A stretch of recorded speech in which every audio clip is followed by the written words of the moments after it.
E aí, desbloqueado? Olha só, nesse vídeo aqui eu quero te passar uma das melhores e a principal estratégia para que você possa sair da inércia, tirar os seus projetos do papel, se manter produtivo no longo prazo e sempre se manter numa melhoria contínua para que você possa gerar sua curva exponencial.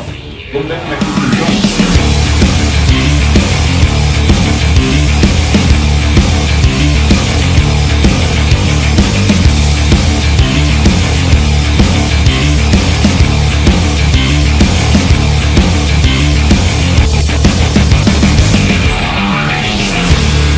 Aqui eu quero te passar os 7 passos que você vai implementar sempre que quiser gerar resultados exponenciais. Só que antes de eu te passar os 7 passos, eu quero que você tenha um foco. Ou seja, eu quero que você escolha mentalmente uma situação que você tem dificuldade de resolver, aquelas atividades ou tarefas que você procrastina com mais frequência. Eu quero que você escolha um projeto, uma ideia que está na sua cabeça ou não sai do papel, ou ainda aquele hábito que você gostaria de ter, mas de alguma forma você ainda tem dificuldade de manter aquele hábito. Então escolhe uma dessas situações que faz mais sentido para que você possa, durante a aula, mentalizar e já imaginar como é que você vai implementar essas estratégias aqui nessa situação que você escolheu. Antes de eu te passar os 7 passos, então, eu quero te explicar, ou melhor, relembrar 2 conceitos sobre curvas exponenciais, ou seja, sobre resultados exponenciais. Vamos entender quais são eles. Então, o principal conceito que a gente tem que entender, que é o primeiro desses 2, é que toda vez que a gente quer gerar uma curva exponencial, você vai perceber que, diferente do linear, o exponencial no começo, basicamente, quase que mantém o mesmo resultado. Então, nesse primeiro momento, você não pode e nem deveria esperar resultado. Começar uma jornada, ou seja, lembra da motivação baseada na jornada? Começar uma jornada já esperando resultado a curto prazo é uma receita muito rápida para que você possa gerar procrastinação. Então, o importante aqui é entender que enquanto você está nesse primeiro momento, ou seja, nos primeiros passos de uma curva exponencial, você está acumulando para que você possa gerar reação em cadeia. O que é isso de acumular? Lembra sempre da água fervendo. Então, a água que está fervendo, antes de chegar nos 100 graus, ela vai acumulando calor, vai acumulando temperatura, as moléculas vão se agitando cada vez mais, e aí, em determinado momento, gera-se a reação em cadeia, que é a ebulição da água. Então, enquanto você estiver nesse primeiro momento, não é que não está gerando nada, aparentemente. Não é que você, de fato, não está gerando resultado. É que você precisa desse momento para acumular, seja habilidades, experiências, vivência, ou memórias até, quem sabe, para que você possa, em algum momento, fazer com que esse acúmulo gere esse momento de reação em cadeia. Ou seja, a segunda coisa é, para que eu possa chegar nesse ponto de reação em cadeia, eu preciso entender que eu preciso me comprometer em certo momento, de uma certa forma, e manter a consistência suficiente para que essa reação aconteça. Imagina a seguinte situação, vamos pegar de novo esse exemplo da água. Então, para pensar que se eu quisesse ferver a água, toda vez que ela chegasse nos 95 graus, eu desligasse o fogo. Será que ela ia conseguir ferver? Então, para pensar, imagina que eu estou ali no fogão e de repente eu coloco em uma das bocas e espero.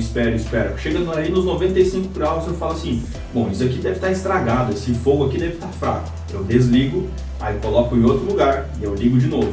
Para pensar quanto tempo a mais que eu vou levar para ferver a água, porque toda vez que está chegando muito próximo da situação, eu paro de fazer aquilo, eu paro de acumular situações. Então são esses 2 conceitos que são extremamente importantes. Primeiro, entender que toda vez que você entrar numa jornada, você não pode e nem deveria esperar resultados a curto prazo. E a segunda situação é se comprometer numa consistência suficiente para que você possa gerar a reação em cadeia. Então, com esses 2 conceitos em mente, eu quero que você pegue esses 2 conceitos para entender esses 7 passos. Então, vamos começar a entender quais são eles. Primeira coisa lá, que você já escolheu um foco lá em cima, ou seja, uma situação, um hábito, um projeto, ou ainda aquelas tarefas que você procrastina frequentemente. E eu quero que você entenda o seguinte, primeira coisa que você vai fazer, você vai validar se isso realmente é um foco importante para você. Como que você vai validar isso? Vai validar a partir de um bloqueio. Aqui entenda bloqueio como resistência. Então eu preciso implementar essas 7 estratégias, esses 7 passos, com aquilo que me gera resistência. Então para pensar na situação que você tem resistência em resolver, aquele hábito que existe uma resistência para ser implementado, aquele projeto que quando eu penso em tirar ele do papel eu sinto uma resistência de alguma forma. E o que é resistência? Pode ser o estresse da procrastinação, pode ser de alguma forma uma dificuldade de fazer aquilo, uma sensação que eu não tenho as habilidades ou não estou pronto o suficiente para fazer aquilo acontecer. Seja a resistência que for, seja mental ou seja emocional, escolha o seu foco para implementar isso aqui, baseado naquilo que te gera resistência, naquilo que está bloqueado de alguma forma. Então aqui eu quero pegar o exemplo de correr. Então talvez seja um exemplo muito mais fácil para a gente entender como é que a gente pode colocar isso. Então eu quero fazer atividade física de correr fora de casa.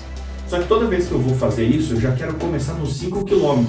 E eu começo a sentir uma resistência a partir da segunda semana de ter que acordar cedo, de ter que sair correr, e eu não estou meio cansado naquele dia, não estou muito afim. E aí eu começo a sentir essa resistência emocional de alguma forma.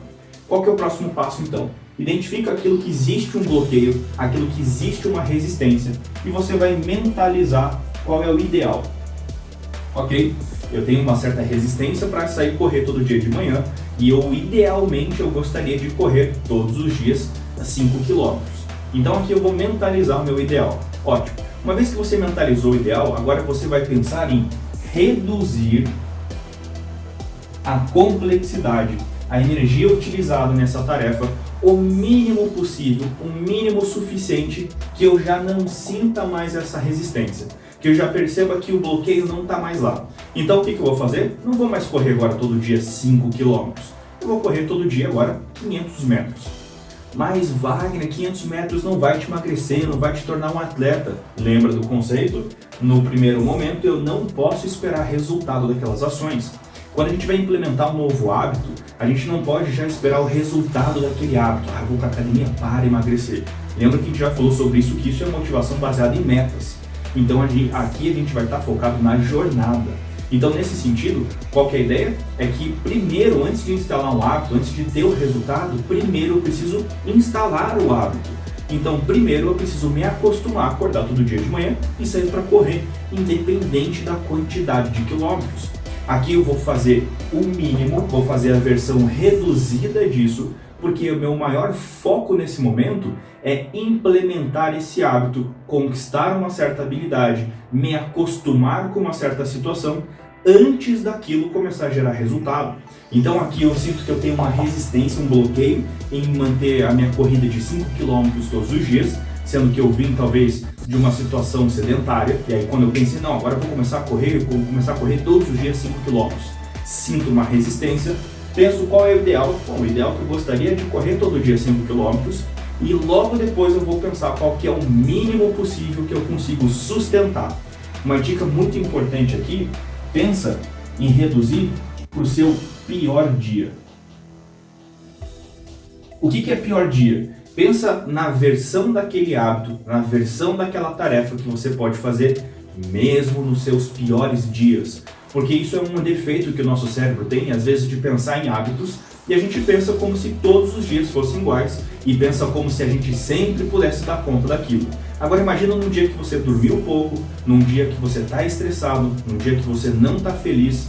Pensa que se naquele dia você ia conseguir manter essa atividade. Então para pensar nesse exemplo que eu estou te dando, de querer correr todo dia 5 km, provavelmente se eu passar 2 noites sem dormir direito, no terceiro dia eu vou acordar já cansado fisicamente e já vou ter muito mais resistência para poder fazer essa tarefa. Então aqui pense sempre na redução, baseado em qual a redução que eu não sinto mais a resistência e eu conseguiria fazer até no meu pior dia. Uma vez que você estabeleceu esse tamanho de atividade, ou seja, ali eu passei de 5 km para 500 metros, para meio quilômetro, porque eu quero só pegar o hábito de acordar, me vestir e sair de casa, me acostumar com essa tarefa, eu saio, faço 500 km e volto. Então aqui eu vou pensar que agora eu preciso repetir essa atividade. Idealmente, a ciência entende, e a gente vai trabalhar agora em relação a vários estudos, várias meta-análises que existem sobre hábitos. Aqui a gente vai fazer uma média de 66 dias para implementar um hábito. Só que aqui eu sei que parece muita coisa, parece que são 2 meses, tudo bem que isso passa muito rápido, mas aqui eu quero que você tenha uma mini meta, tenha um mini objetivo de repetir pelo menos 25 vezes. Então pensa só, 25 vezes, pelo menos isso. Por que 25 vezes, Wagner? Porque aqui eu estou pensando que talvez você escolha uma atividade que você vai fazer no dia da semana. Ou seja, são 5 dias da semana. E você vai repetir ele por 5 semanas, um pouquinho mais de um mês. Tá, claro que tem coisas que você vai querer fazer todos os dias, inclusive finais de semana. Por isso a gente vai manter uma média de 25 vezes aqui. Uma vez que você repete isso, toda vez que você repetir essa tarefa, que é na versão reduzida, você vai gerar um reforço. O que é reforço? Reforço é aquilo que você faz logo depois de repetir. Então é aquele momento de felicidade depois que você faz aquela tarefa. Então você tem que começar a reforçar de maneira positiva essa atividade para que o seu cérebro libere dopamina toda vez que você fizer. Lembra que daí você vai começar a ter dopamina no meio do processo e não só quando você atingir seu resultado final. E outra situação importante é para que você se sinta bem toda vez que você faz. Então, se eu me sinto bem toda vez que eu faço, eu vou querer fazer mais. E aí a gente vem aqui no ponto-chave de como gerar a curva exponencial. Porque aqui eu vou começar a focar no progresso. Ou seja, eu vou começar a progredir, aumentar gradualmente essa tarefa até que eu chegue no meu ideal. Uma vez que eu repetir já as 25 vezes, e toda vez que eu faço essa atividade eu gero um reforço, eu faço com que, depois dessas 25, essa atividade vá aumentando aos poucos até que eu chegue no meu ideal. Aí sim, de repente, quando eu vejo, eu estou correndo 5 km por dia, sem resistência nenhuma, de uma forma muito mais natural, de uma maneira que o meu cérebro entende que é algo benéfico para mim e não gera estresse, não gera gasto de energia excessivo, entende que é uma atividade que já faz parte da minha rotina. Então esse reforço aqui, você pode pensar em pequenas comemorações, pequenas recompensas, você pode pensar em preencher um diário, ter uma tabela talvez, você pode fazer isso bem fácil em qualquer programa, você faz uma tabelinha lá e toda vez que você repete, você marca um X que você fez aquilo lá, ou ainda você pode utilizar a técnica dos post-its, então coloca 25 post-its na parede e toda vez que você repetir um deles, você vai tirando um post-it desse da parede, e aí você vai vendo esses post-its diminuindo ao longo do tempo. Então aqui, por último, aí você vai alcançar o que de fato você quer. Qual que é a diferença, Wagner, de alcançar para o ideal? Não é a mesma coisa? Eu não vou estar pensando na mesma coisa? Não, porque aqui você vai estar fazendo e aqui você só está projetando. E a partir desse momento do alcançar, você vai pensar mais uma vez em colocar a repetição. Afinal, se a gente for lembrar, a curva exponencial, muitas vezes ela acontece assim, ó. Então, pode ser que em certos momentos aconteçam estados de platô, ou seja, estados que eu volto a ficar com o meu resultado estagnado. E aí eu volto a repetir essa situação de reduzir um pouco aquilo lá para gerar mais uma vez a curva exponencial. Então, são esses 7 passos. Quer ver? Vamos fazer mais uma vez esses 7 passos com um exemplo agora de vendas. Então vamos supor que eu seja um vendedor e eu preciso de alguma forma fazer 15 ligações por dia para prospectar clientes. Só que eu sinto resistência na hora de prospectar. Eu me sinto mal na hora que eu vou ligar, porque eu já fico projetando que eu vou ser rejeitado, que as pessoas não vão querer meu produto, que de alguma forma eu vou estar incomodando aquela pessoa. Então eu já venho com várias crenças e isso eu sinto uma resistência, nisso eu sinto um bloqueio. Então eu escolho uma situação que me gera bloqueio e eu penso no ideal, tá? O que eu gostaria de fazer? Até onde eu gostaria de chegar? Bom, eu gostaria de fazer não 15, mas eu precisaria fazer 20 ligações. 15 é a meta da minha empresa, mas eu, como vendedor, eu quero fazer mais do que a média, eu quero fazer 20 ligações por dia. Ótimo. Qual que é o mínimo que você pode fazer por 25 vezes? Qual que é o mínimo que você pode fazer que gere algum tipo de resultado, mas não necessariamente gere a resistência?